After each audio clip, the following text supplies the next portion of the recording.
Active Investor here, bringing you another independent analysis. This time we're taking a look at GDX. That is the VanEck Vectors Gold Miners ETF, correlated to gold, of course, but this is a separate ETF. It isn't tracking gold specifically, but it does track the gold miners, which is correlated, of course, as we've already said, but just understand there is a difference.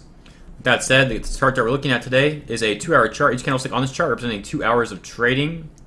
We go back to right around June 24th specifically. And gold has been on a tear since the start of this year. Since right around January, GDX was trading at a low of 12.4. You can see it's all the way up to 27. Just about 26.97 off the close today, and that's because it dropped so significantly today. GDX falling by 7.06%. And in respect to that, the ETF DUST, D-U-S-T, which shorts the miners index, has risen 21.36%. Absolutely insane there. So DUST had a major play today, but we're going to review GDX since it is correlated and there's not as much merit in doing analysis on DUST. We might as well just do an analysis on GDX. So that's what we're going to do. And once again, DUST does track the performance of the ARCA Gold Miners Index, and GDX and DUST are both correlated. So it all works out. Now you can see I've got plenty of pivot points here on the chart. Too many to map out the entire thing. That's because I have pivot points ranging all the way from, well, let me just take a look. I have pivot points ranging all the way from 34.40 down to 15.38 for GDX. And those pivot points allow me to play GDX much more efficiently, rather play Nugget or Dust, which track GDX, correlate to it, much more efficiently than doing the technical analysis day by day. Now, of course, I do still perform technical analysis on GDX when I'm trying to time my entry and so on and so forth, but these pivot points don't need adjusting. They are historically based and they are accurate. So I keep those and then I plan my entrance based on the momentum and the economic shocks that are currently going on. Today was an insane day for DUST.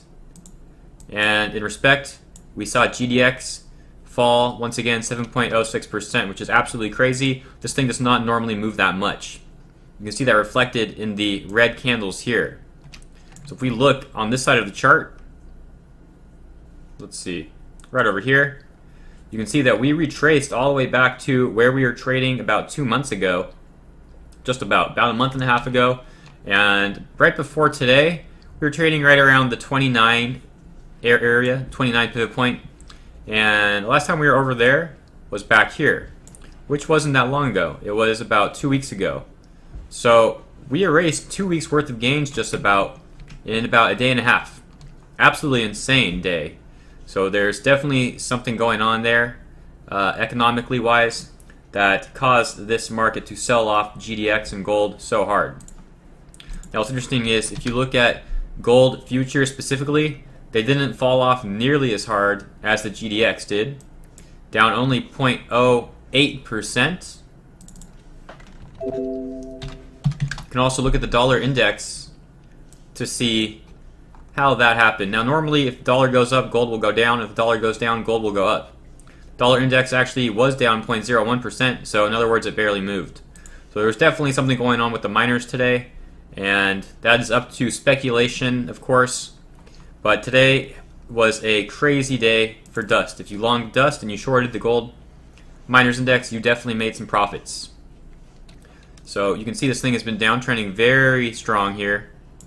It's so strong that it's so strong and so steep that this downtrending line we can't even connect with the current share price. Now you'll notice it did start bouncing up a little bit off that pivot point at 27. Let me get that pivot point exactly for you. Let's see what that would be. So that pivot point is 26.9. It hit a low of 26.84 today, basically bouncing off that 26.9 pivot point, and it did retrace up to 27.24 before making that close at 26.97. So, will the GDX keep going down? It's tough to say, but we have the Fed speaking on Friday. Janet Yellen will be giving her guidance, and gold does some funky things then. A lot of people are speculating that gold will run, so we could just be seeing some selling off until then. And depending on her guidance, I could definitely see Nugget being a good longing opportunity. But personally, after playing Dust today and making some good profits, I think I will most likely sit on the sidelines on Friday and most likely on Thursday as well, as the run-up into the Fed meeting is a little bit unpredictable. Now, it's not set in stone. I might play gold on Thursday, but I'm certainly not going to play it on Friday. I'm not a fan of playing those Fed announcements. It's too much of a gamble for me, and things move very fast. Even news that will cause Nugget to run, sometimes you'll see Nugget just fall off and then bounce really hard and start running before it runs. So it really is too much of a gamble for my taste. But if this trend does keep up, we'll definitely see Dust being another opportunity on Thursday before that announcement on Friday. So keep an eye out for that.